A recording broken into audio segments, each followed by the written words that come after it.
واتقوا الله الذي تساءلون به والارحام ان الله كان عليكم رقيبا يا ايها الذين امنوا اتقوا الله حق تقاته ولا تموتن الا وانتم مسلمون يا ايها الذين امنوا اتقوا الله وقولوا قولا سديدا ربي اشرح لي صدري ويسر لي امري واحلل عقدة من لساني يفقهوا قولي ربي زدني எல்லாம் அல்ல அல்லாஹ்வின் நல்லடியார்களே, புனித நிறைந்த ரமலான் மாதத்திய ஜும்மாவில் நாம் எல்லாம் அமர்ந்து கொண்டிருக்கின்றோம்.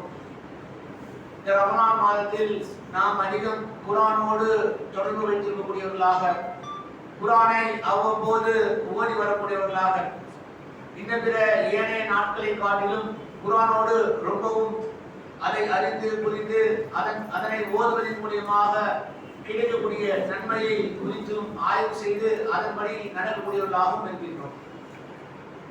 திருமறை குர்ஆனை பொறுத்த மாட்டிலும் அதை ஓதுவதற்கு நன்மை, அதில் எந்த ஒரு மாற்று கருத்தும் இல்லை. எந்த அளவுக்கு நபிகள் நாயகம் ஸல்லல்லாஹு அலைஹி வஸல்லம் அவர்கள் கூறுகிறார்கள் என்றால், திருமறையில் வரக்கூடிய செய்தி அலிஃப் லாம் மீம் என்பது ஒரு வாசகம் அல்ல. அலிஃப் என்பது ஒரு வார்த்தை, லாம் என்பது ஒரு வார்த்தை, மீம் என்பது ஒரு வார்த்தை. அந்த ஒவ்வொரு வார்த்தைக்கும் 10 நன்மைகள் என்று நபிகள் நாயகம் ஸல்லல்லாஹு அலைஹி வஸல்லம் சொல்றாங்க. குர்ஆனை நாம் திறந்து அலிஃப் லாம் மீம் என்று ஓதுவதன் மூலமாக அல்லாஹ் நாம் குர்ஆனை சாதாரணமான மனநம்பிட்டதை ஓதுவதன் மூலமாக நமக்கு கிடைக்கக்கூடிய நன்மை இந்த ஒரு அலிஃப் லாம் மீமுக்கு 30 என்றால் நாம் தெரிந்த வசனங்களை அல்லது திருமறை குர்ஆனை பார்த்து நாம் ஓதக்கூடிய வசனங்களுக்கு அல்லாஹ் சுப்ஹானஹு வ தஆலா அளப்பரியான நன்மையை தர இருக்கின்றான். இன்றைக்கு நாம் பார்க்கக்கூடிய விஷயம் என்னவென்று பார்த்தோம்னால் குர்ஆனில் 6000க்கும் மேற்பட்ட வசனங்கள் இருந்தாலும் நபிகள் நாயகம் ஸல்லல்லாஹு அலைஹி வஸல்லம் சில வசனங்களை சில அத்தியாயங்களை முக்கியத்துவம் வாய்ந்தது சிறப்பு மிக்கது என்று அவர்கள் சிறப்பித்து சொல்லியிருக்கிறார்கள். பொதுவாகவே மக்களுடைய நடைமுறை வாழ்க்கையில் அவர்கள் தெரிந்த வரைக்கும் நம்மளுடைய நாலேஜுக்கு உட்பட்ட அளவுக்கு என்ன தெரியும்? சூரத்துல் யாசின் ரொம்பவும் சிறப்பு வாய்ந்தது, பிரசித்தி பெற்றது. சூரத்துல் முல்கை ஒவ்வொரு மகரிப் பிறகும் இஷாவுக்கு பிறகும், சூரத்துல் வாகியாவை ஒவ்வொரு ஜும்மாவுக்கு பிறகும் ஓதுவது வழமையான ஒரு பழக்கமாக இருந்து கொண்டு வருகிறது. இதை ஒரு இபாதத் நபி ஸல்லல்லாஹு அலைஹி வஸல்லம் காட்டி தந்தார்கள். இதை ஒவ்வொரு ஜும்மாவிலிருந்தும் ஓத வேண்டும், அடுத்த ஜும்மா வரைக்கும் நன்மை கிடைக்கும் என்ற அடிப்படையில் எல்லாம் அமல்கள் செய்கிறார்கள். இதை குறித்து வரக்கூடிய செய்திகள் பொதுவாகவே பலவீனமான செய்திகளாக இருக்கிறது. திருமறை குர்ஆனை நன்மை என்ற அடிப்படையில் ஓதுவதன் மூலமாக இந்த சூறாக்களையும் இந்த அத்தியாயங்களையும் ஓதுவதன் மூலமாக நன்மை இருக்கிறது, அதில் மாற்று கருத்து இல்லை. இதை ஓதுவதன் மூலமாக இந்த அத்தியாயங்களை ஓதுவதன் மூலமாக தனி சிறப்பு என்று நபிகள் நாயகம் ஸல்லல்லாஹு அலைஹி வஸல்லம் சிறப்பித்து சொன்னதாக வரக்கூடிய செய்திகள் சில செய்திகள் பலவீனமானதாக இருக்கிறது. ஆனால் உண்மையில் நபிகள் நாயகம் ஸல்லல்லாஹு அலைஹி வஸல்லம் சில அத்தியாயங்களை இது முக்கியத்துவம் வாய்ந்தது, இதற்கு கூடுதல் நன்மை இருக்கு, வெயிட்டேஜ் இருக்குன்னு சொல்லியிருக்கிறார். அது என்னென்ன என்று இன்றைக்கு நாம் பார்க்க இருக்கின்றோம். இதில் முதலாவதாக நாம் பார்க்கக்கூடிய அத்தியாயம் என்னவென்று பார்த்தோமேயானால் சூரத்துல் பக்ரா. நபிகள் நாயகம் ஸல்லல்லாஹு அலைஹி வஸல்லம் பொதுவான அனுமதியின்படி என்ன சொல்றாங்க? திருமறை குர்ஆனை நீங்கள் ஓதி வாருங்கள் என்று சொல்றாங்க. திருமறை குர்ஆனுடைய சிறப்பை குறித்து சொல்லும்போது ரொம்ப அழகாக விளங்கக்கூடிய வகையில் நபிகள் நாயகம் ஸல்லல்லாஹு அலைஹி சொல்றாங்க, இந்த உலக வாழ்க்கையை எடுத்துக்கொள்வோம். இன்றைக்கு ஒரு வேலைக்கு செல்வதாக இருந்தாலும் அல்லது ஒரு நிறுவனத்தில் சேர வேண்டும் என்று சொல்வதாக இருந்தாலும் அல்லது ஒருவரை குறித்து ஒரு அபிப்பிராயம், இவர் எப்படிப்பட்டவங்க, இவர் சிறந்தவரா என்று கேட்பதற்கு ஒரு ரெக்கமெண்டேஷன் அல்லது ஒரு சிபாரிசு செய்யக்கூடிய ஒரு நிலை ஏற்படும். ஒரு காரியத்தை கைகூடுவதற்காக, நாம் நினைத்ததை சாதித்துக் கொள்வதற்காக நமக்கு அந்த பவர் இல்லைனா அதற்கான பவரை யார் வைத்திருக்கிறாரோ, அதற்கான அதிகாரம் யாரிடத்தில் இருக்கிறதோ நாம் அவரிடத்தில் முறையிட்டு அவரிடத்தில் நம்மளுடைய வேண்டுதலை மனுவை கொடுத்து எனக்கு இந்த காரியத்தை கொஞ்சம் முடிச்சு கொடுங்க, எனக்காக ஒரு ரெக்கமெண்டேஷன் பண்ணுங்க, சிபாரிசு பண்ணுங்கன்னு சொல்லுவோம். இது உலக வாழ்க்கையில ஒரு அற்பமான விஷயத்துக்கு காசு பணமோ ஒரு வேலை வாய்ப்போ வேற ஒரு கொடுக்கல் வாங்கலோ இது போன்ற ஒரு அலுவலர்களுக்கு நாம் கேட்கக்கூடிய ஒரு உதவியாக இருக்கிறது. மறுமையை பொறுத்த வரைக்கும் எந்த நபருடைய உதவியும் நமக்கு கிடைக்காது. அல்லாஹ் யாரை நாடி நமக்கு பரிந்துரை செய்ய சொல்கிறானோ அவர்களை தவிர நபிகள் நாயகம் ஸல்லல்லாஹு அலைஹி வஸல்லம் அவர்களே தான் நாடியவர்களுக்கு பரிந்துரை செய்ய முடியாது. அல்லாஹ் சுப்ஹானஹு வ தஆலா யாருக்கு நபிகள் நாயகம் ஸல்லல்லாஹு அலைஹி வஸல்லம் அவர்களை பரிந்துரை செய்ய சொல்கிறானோ, அப்படி இருக்கும்போது நமக்காக ஒருவர் நமக்காக ஒன்று சிபாரிசு செய்கின்றது என்றால், நமக்காக அல்லாஹ்விடத்தில் யா அல்லாஹ் இந்த அடியான் நல்லவன், இவனுக்கு நன்மையை கொடு, இவனுக்கு சொர்க்கத்தை கொடு என்று ஒன்று நமக்காக சிபாரிசு செய்வது என்றால் சாதாரண விஷயம் கிடையாது. அப்படி சிபாரிசு செய்யக்கூடிய ஒன்றுதான் திருமறை குர்ஆன். நபிகள் நாயகம் ஸல்லல்லாஹு அலைஹி வஸல்லம் சொல்லக்கூடிய செய்தி முஸ்லிம்ல 1470வது செய்தியாக பதியப்பட்டுள்ளது. நீங்கள் திருமறை குர்ஆனை ஓதி வாருங்கள், அது மறுமையில் உங்களுக்கு சிபாரிசு செய்யக்கூடிய ஒன்றாக இருக்கின்றது என்று நபி ஸல்லல்லாஹு அலைஹி சொல்கிறார்கள். அதை சொல்லிவிட்டு கூடுதலாக நீங்கள் இரு ஒளி சுடர்களாக ரெண்டு ஒளி சுடர்களாக இருக்கக்கூடிய சூரத்துல் பக்ராவையும் சூரத்துல் ஆல இம்ரானையும் நீங்கள் ஓதி வாருங்கள். அது எப்படி என்றால் நாளைக்கு மறுமையில் நிழல் தரும் மேகங்களை போன்று, நாளைக்கு மறுமை நாளில் அல்லாஹ் சுப்ஹானஹு வ தஆலா நம்மை விசாரிக்கக்கூடிய அந்த நிலை என்பது கடுமையான ஒரு விசாரணை. மஹ்ஷர் மைதானத்தில் நம்மை கேள்வி கேட்டு விசாரிப்பான். அதுவே ஒரு விதமான எச்சரிக்கையாக ஒரு தண்டனை போன்று இருக்கும். கடுமையான விசாரணையை நாம் எதிர்கொள்ள வேண்டும்.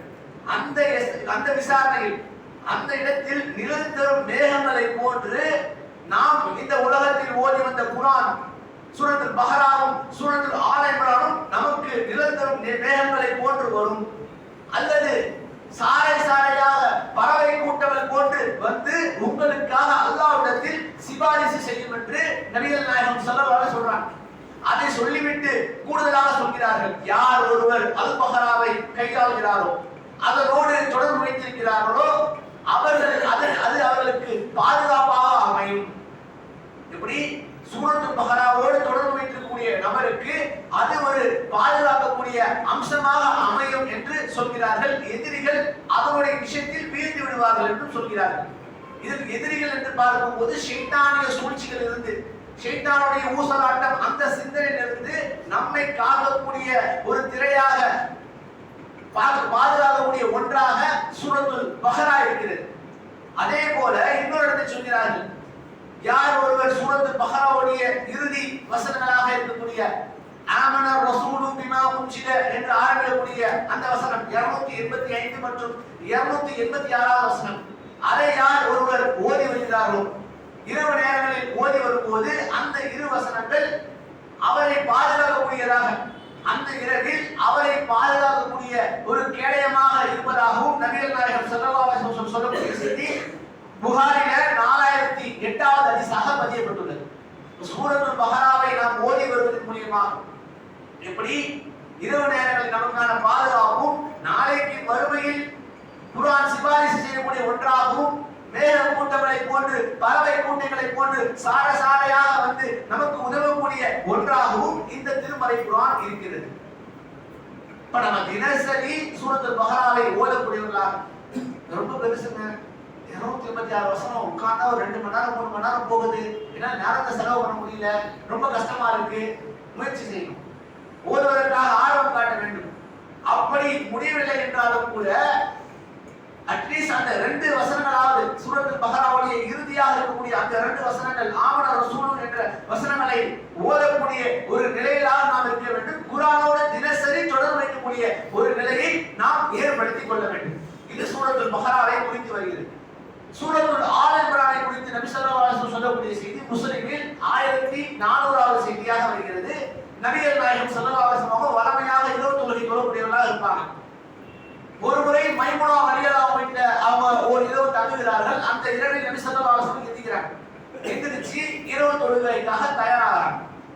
நபிகள் நாயகம் ஸல்லல்லாஹு அலைஹி வஸல்லம் வழக்கம் எப்போதெல்லாம் அவர்கள் இரவில் விழிக்கிறார்களோ, அவங்க முடிப்பொழுதோ தொழுகைக்காக அவங்க என்ன பண்ணுவாங்க, சூரத்துல் ஆல் இம்ரானுடைய இறுதி 10 வசனங்களை ஓதுவார்கள். தூக்கத்தை கலைத்து விட்டு நபிகள் நாயகம் ஸல்லல்லாஹு அலைஹி வஸல்லம் சூரத்துல் ஆல் இம்ரானுடைய கடைசி 10 வசனம், அந்த 10 வசனத்தை ஓதிவிட்டு பிறகு உது செய்து இரவு தொழுகையில் நின்றார்கள் என்ற செய்தி முஸ்லிம்ல 1400வது செய்தியா வருகிறது.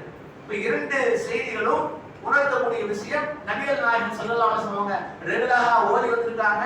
அது மட்டும் இல்லாமல் நமக்கு ஷைத்தானிய சிந்தனையிலிருந்து பாதுகாப்பு தரக்கூடிய ஒன்றாகவும், நாளைக்கு மறுமையில் நமக்கு போட்டி போட்டு கொண்டு சிபாரிசு செய்யக்கூடிய ஒன்றாகவும், அல்லாஹ்விடத்தில் நன்மையை வாரி தரக்கூடிய ஒன்றாகவும் இந்த 2 அத்தியாயங்கள் இருக்கின்றன. அது மட்டும் இல்லாமல் இந்த சூரத்துல் பஹராவுடைய பவரை இன்னும், அதனுடைய சிறப்பை இன்னும் புரிந்து கொள்ளக்கூடிய விதத்தில் வரக்கூடிய ஒரு செய்தி புகாரியில் 5018வது செய்தியாக வருகிறது. இதில் உசைத் பின் ஹுலைர் என்று சொல்லப்படக்கூடிய ஒரு சஹாபி, அவங்க என்ன பண்றாங்க, ஒரு இரவு சூரத்துல் பஹராவை எடுத்து ஓதிக்கொண்டிருக்கிறார்கள். ரொம்ப அழகா ஓதுறாங்க. ஓதிக்கிட்டு இருக்கும்போது அவருக்கு அருகில் இருக்கக்கூடிய அவருடைய குதிரை, அந்த குதிரை என்ன பண்ணுகிறது, என்றைக்கும் இல்லாத அளவிற்கு ஒரு கடுமையாக விளங்குகிறது. ரொம்ப ஒரு பயப்படக்கூடிய தோணியில் சத்தம் போடுகிறது. இதை பார்க்கிறாரு, மீண்டும் ஓதுறாரு. இந்த மாதிரி தொடர்ச்சியாக குர்ஆனை ஓதிக்கொண்டே வருகிறார். அந்த குதிரைக்கு அருகில் அவருடைய குழந்தை யஹ்யா இருக்கிறாங்க. அவர் ஒரு மனதில் ஒரு பயம் ஏற்படுகிறது. எங்க அந்த குதிரை நம்மளுடைய பிள்ளைய மிதிச்சிடுமோ, எட்டி உதைச்சிடுமோ என்ற அச்சத்துல அவங்க என்ன பண்றாங்க, சூரத்துல் பஹராவை ஓதிக்கொண்டிருந்தவர்கள் அதை மூடி விட்டு எடுத்து வச்சிடறாங்க, ஓத நிறுத்திடுறாங்க. நிறுத்திட்டு பிள்ளைய வந்து பார்த்துக்கிட்டு டக்குனு வானத்தை பார்க்கறாங்க. வானத்தை தலையை தூக்கி பார்க்கும்போது வானம் என்றும் இல்லாத அளவிற்கு ஒரு விளக்குகள் சூழ்ந்த ஒரு நிலையில் ஒரு காட்சியை பார்க்கறாங்க. வானத்தை பார்க்கறாங்க, ஒரு மாதிரி ஒரு விளக்குகள் எரிஞ்சி அப்படியே அணைந்து போகக்கூடிய ஒரு நிலையை பார்க்கறாங்க. இது சம்பந்தமாக மறுநாள் நபிகள் நாயகம் ஸல்லல்லாஹு அலைஹி வஸல்லம் கேட்கிறாங்க, யா ரசூலுல்லாஹ், நேற்று நான் சூரத்துல் பஹராவை ஓதினேன். ஓதிக்கொண்டிருக்கும் போது என்னுடைய குதிரை மிரண்டது, என்றும் இல்லாத அளவிற்கு. அதன் அருகில் என்னுடைய மகன் இருந்தான். அது அவனை தாக்கி விடுமோ என்ற அச்சத்தில் நான் ஓதுவதை நிறுத்திவிட்டேன். என்னுடைய குழந்தையை நான் கவனித்துக் கொண்டேன். நான் தலையை தூக்கி வானத்தை பார்க்கின்றேன். அதில் மேகக்கூட்டங்கள், விளக்குகள் நிறைந்த மேகக்கூட்டங்கள் வந்துட்டு போகக்கூடிய ஒரு காட்சியை பார்த்த யாரும் சொல்லலாம் சொல்கிறார். அப்போது நபி ஸல்லல்லாஹு அலைஹி வஸல்லம் சொல்றாங்க, இப்னு ஹுலைரே, ஏன் நீங்கள் ஓதுவதை நிறுத்தி விட்டீர்கள்? நீங்க தொடர்ச்சியாக ஓதிருக்க வேண்டாமா? ஏன் நீங்க ஓதுற நிறுத்தினீங்க? அது என்ன தெரியுமா? நீங்கள் அறிவீர்களா? அதுதான் மலக்குமார்கள், வானவர்கள், உங்களுடைய குர்ஆனுடைய அந்த ஓதுதலை கேட்பதற்காக வந்த வானவர்கள் அவர்கள். நீங்கள் மட்டும் அதை தொடர்ச்சியாக ஓதிருப்பீர்களேயானால் அவர்கள் இந்த உலகத்தில் வந்து இந்த உலகத்திலேயே இருந்திருப்பார்கள் என்று நபிகள் நாயகம் ஸல்லல்லாஹு அலைஹி சொல்றாங்க. இதற்காக சூரத்துல் பக்ராவை அவர் தொடர்ச்சியாக ஓதி வந்தார். அது ஒரு கட்டத்தில் நிறுத்தப்பட்ட பிறகு அந்த மேகக்கூட்டங்கள் கலந்து செல்லக்கூடிய ஒரு காட்சியை பார்க்கறாங்க.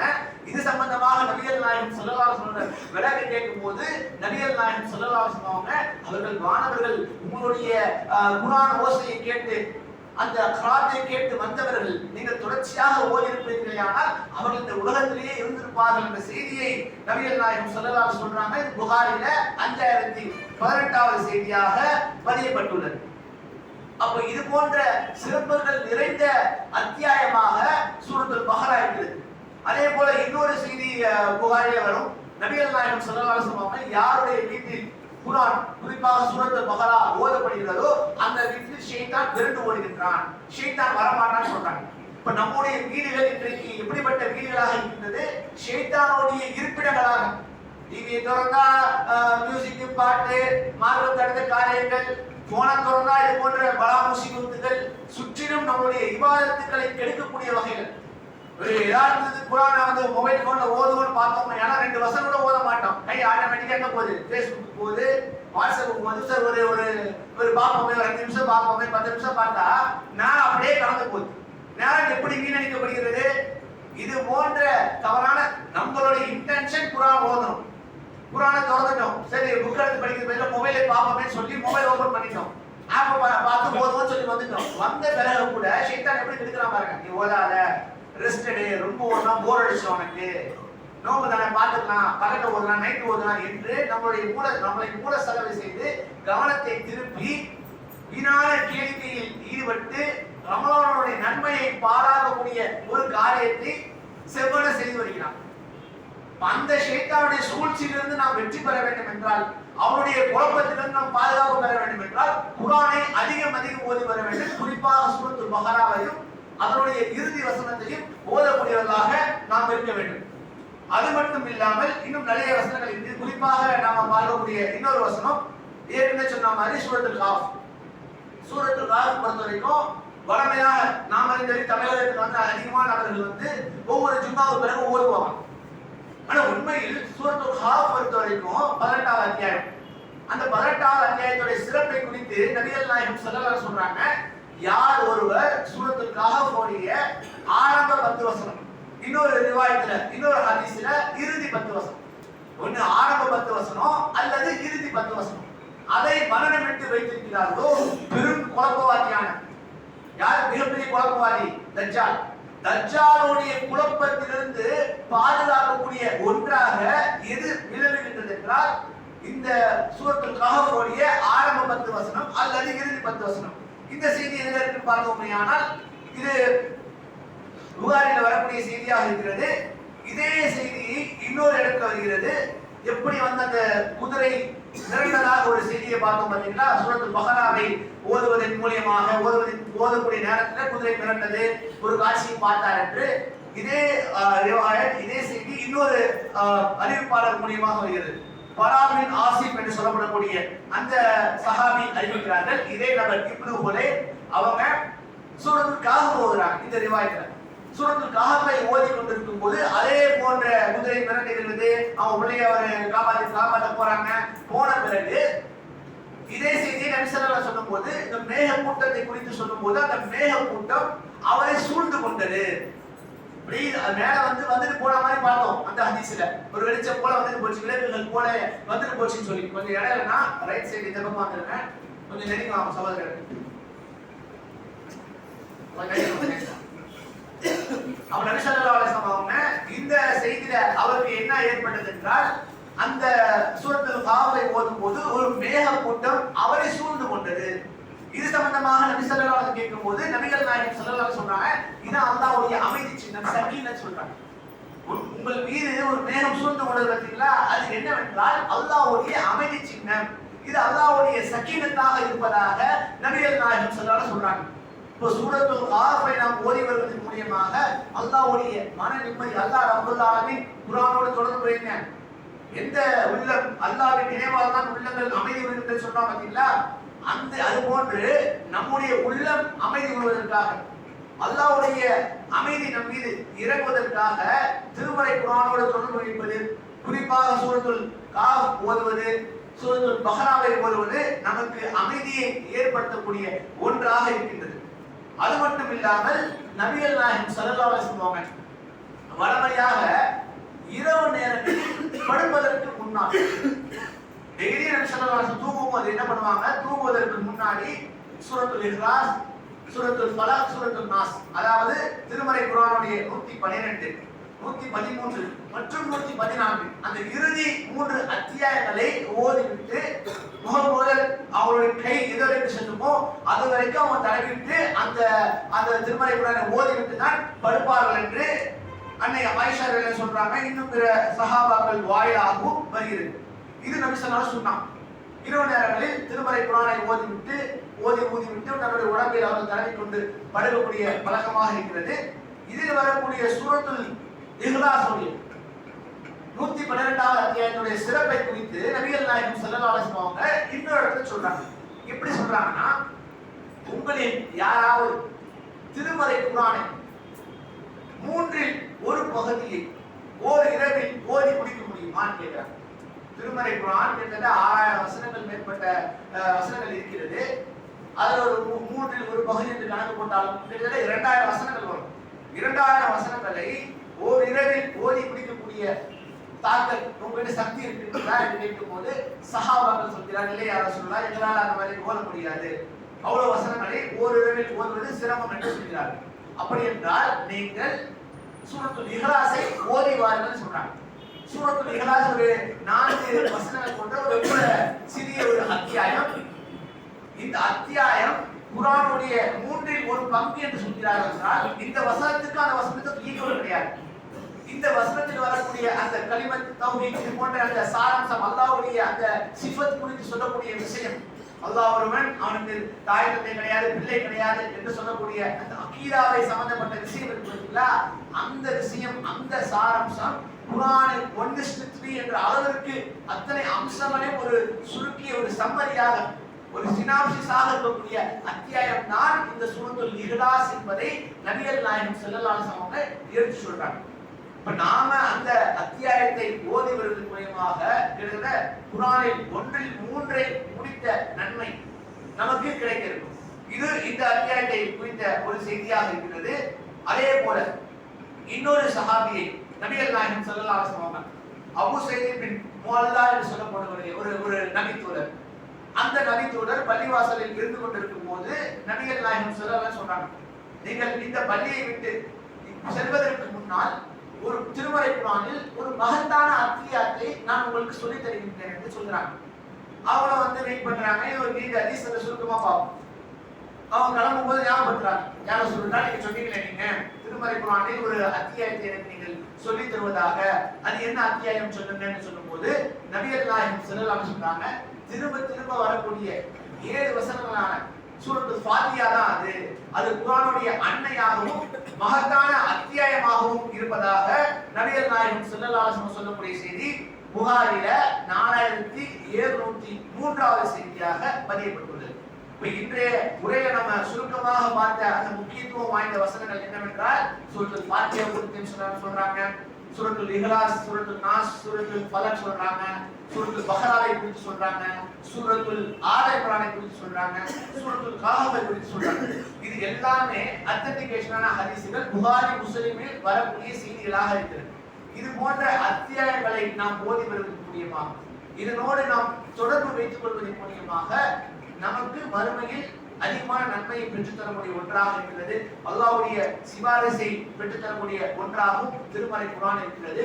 இந்த திருமறை குர்ஆனை ஏதோ ரமலான் காலகட்டங்களில் ஒரு சடங்கு சம்பிரதாயத்தை போன்று ஓதாமல் அதோடு நாம் தினசரி திருமறை குர்ஆனை ஒரு நாளைக்கு ஒரு பேஜ் அல்லது ஒரு வசனத்தையாவது ஓதக்கூடிய ஒரு நிலையில் நாம் இருக்க வேண்டும். ஒரு எழுத்துக்கு 10 நன்மை என்று அல்லாஹ் சுப்ஹானஹு வ தஆலா சொல்லக்கூடிய அந்த நன்மை நபி ஸல்லல்லாஹு அலைஹி வஸல்லம் அந்த வகையில் நாம் அதிக நன்மையை பெறக்கூடிய ஒரு நிலையையும் அல்லாஹ்வுடைய தொடர்பை இன்னும் அவனுடைய கலாமை ஓதுவதன் மூலமாக அல்லாஹ்வுடைய அந்த அவனுடைய நிலையை அறிந்து கொள்ளக்கூடிய ஒரு தன்மையும் நாளைக்கு மறுமையில் நம்மளுடைய ஈடேற்றத்திற்கு இது சிறந்த ஒரு பயனளிக்கக்கூடிய ஒன்றாகவும் இந்த குர்ஆன் இருக்கிறது. இதோடு தொடர்பு கொள்ளக்கூடிய ஒரு நிலையை அல்லாஹ் சுப்ஹானஹு வ தஆலா நம் அனைவருக்கும் ஏற்படுத்த வேண்டும் என்பதை கூறியவனாக என்னுடைய முதல் உரையை முடித்துக் கொள்கிறேன். வாஹு தாவானா அல்ஹம்துலில்லாஹி ரப்பில் ஆலமீன். அஸ்ஸலாமு அலைக்கும் வரஹ்மத்துல்லாஹி வபரகாத்துஹு.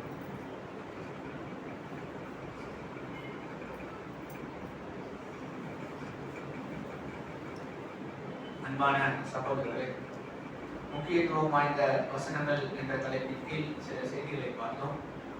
அதில் இன்னும் ஒரு முக்கியத்துவம் வாய்ந்த வசனத்தை குறித்து நபிகள் நாயகம் ஸல்லல்லாஹு அலைஹி சொல்றாங்க. ஒரு முறை அபுல் முந்தீர் என்று சொல்லக்கூடிய ஒரு சஹாபி இருக்கக்கூடிய அந்த இடத்தில் நபிகள் நாயகம் ஸல்லல்லாஹு அலைஹி கேட்கிறாங்க, அபுல் முந்தீரே, திருமறை குர்ஆனில் உங்களுக்கு தெரிந்த வரைக்கும் உங்களுடைய நாலேஜுக்கு உட்பட்டு எந்த வசனம் ரொம்பவும் பிரசித்தி பெற்ற முக்கியத்துவம் மகத்தான வசனம் என்று கேட்கிறார்கள். அதற்கு அவங்க பதில் அளிக்கிறாங்க, அல்லாஹ்வும் அவனுடைய தூதரும் அறிந்தவர்கள், எனக்கு தெரியாது சொல்றாங்க. நபிகள் நாயகம் ஸல்லல்லாஹு அலைஹி மீண்டும் கேட்கிறாங்க, சொல்லுங்க அப்படின்னு.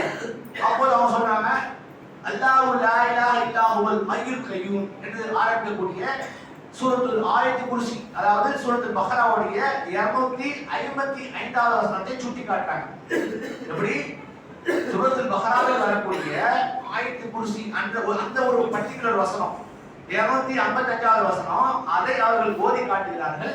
நபிகள் நாயகம் ஸல்லல்லாஹு அலைஹி வஸல்லம் ரொம்ப பூரிப்படைறாங்க, ரொம்ப சந்தோஷப்படுறாங்க, மகிழ்ச்சியோட உச்சத்துக்கு போய் அபுல் முந்தீர் அப்படியே செல்லமா முதல்வர் தட்டுறாங்க. நெஞ்சில் தட்டியதாக வருகிறது. தட்டி கொடுத்து வாழ்த்துக்கள், அல்லாஹ் ரப்பல் ஆலமீன் உங்களுடைய இல்மை இன்னும் அதிகப்படுத்திட்டோம்.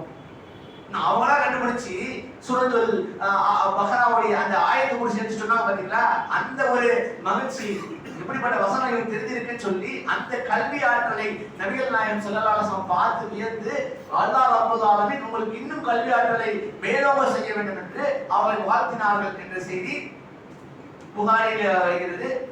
ஹதீஸ் என்னவென்று பார்த்தோமே ஆனால் 3275 வரக்கூடிய செய்தி, அது ஒரு நீண்ட செய்தி. அதுல வரக்கூடிய விஷயம் என்னவென்று பார்த்தோமே ஆனால், நாம் ரமலான் மாதத்தில் செய்யக்கூடிய அந்த ஜகாத் உதவிகள், அந்த பைத்துல் மால் மூலமாக ஏற்பாடு செய்து கொடுக்குறோம் பாத்தீங்களா, அதுல வரக்கூடிய செய்தினா என்னன்னா, அபூ ஹுரைரா அவங்க பொறுப்பாளராக அந்த பைத்துல் மால் கருவூலத்துக்கு போறாங்க. அப்ப அதுல வந்து ஒரு நபர் வந்து திருடியதாக வரக்கூடிய செய்தி, ஒரு நீண்ட செய்தி. அதுல வந்து அவன் பல முறை வந்து திருடுவான், ஒரு 3 முறை திருடியதாக வரும். ஒரு கட்டத்தில் நபிகள் நாயகம் ஸல்லல்லாஹு அலைஹி வஸல்லம் போய் அவன் ஒப்படைப்பாங்க, இந்த மாதிரி இவன் தான் திருடன், அங்க வந்து பொருள் இருக்கிறான் என்று சொல்லி அவரை வந்து ஒரு பயம் கொடுத்த போது அந்த நபர் என்ன பண்ணுவாங்கன்னா, நான் உங்களுக்கு ஒரு நன்மையை சொல்லி தருகிறேன் சொல்லி நீங்க வந்து இரவில் படுக்கும் போது ஆயத்துல் குர்சியை ஓதிவிட்டு படுங்கள் என்று அவர் சொல்லுவாங்க. இதே நபிகள் நாயகம் ஸல்லல்லாஹு அலைஹி வஸல்லம் மறுநாள் போய் சொல்லுவாங்க. யாரு? அபூ ஹுரைரா சொல்லுவாங்க. அபூ ஹுரைரா சொல்லும் போது வந்தவன் வந்து கெட்டவனாக இருந்தாலும், வந்தவன் பொய்யனாக இருந்தாலும், அவன் சொன்ன செய்தி உண்மையான செய்தி. இரவு நேரங்களில் நீங்கள் படுப்பதற்கு முன்னால் ஆயத்துல் குர்சியை ஓதிவிட்டு படுங்கள் என்று நபிகள் நாயகம் ஸல்லல்லாஹு அலைஹி வஸல்லம் அந்த வசனத்தை வலியுறுத்துவாங்க. இப்ப இந்த செய்தியிலிருந்து பார்க்கும்போது ஆயத்துல் குர்சிக்கும் நபி ஸல்லல்லாஹு அலைஹி வஸல்லம் ஒரு கூடுதல் வெயிட்டேஜ் கொடுத்திருக்காங்க. அதுவும் ஒரு முக்கியத்துவம் வாய்ந்த ஒரு வசனமாக இருக்கிறது. இதையும் நாம் மனநமிட்டு அல்லது பார்த்து படிக்கக்கூடிய ஒரு நிலையிலும், இரவு நேரங்களில் இதை ஓதிவிட்டு படுப்பதன் மூலியமாக ஷைத்தானுடைய சூழ்ச்சியிலிருந்தும் அந்த குழப்பத்திலிருந்தும் வசுவாசாவிலிருந்தும் அல்லாஹ் சுப்ஹானஹு வ தஆலா நம்மை பாதுகாக்கக்கூடும். குர்ஆனோடு தொடர்புடைய ஒரு நிலையை அல்லாஹ் ரப்பல் ஆலமீன் நம் அனைவருக்கும் வழங்க வேண்டும் என்பதை கூறியவனாக என்னுடைய உரையை முடித்துக் கொள்கிறேன். வாக்குதாவான அல்ஹம்துலில்லாஹி ரப்பில் ஆலமீன். அஸ்ஸலாமு அலைக்கும் வரஹ்மத்துல்லாஹி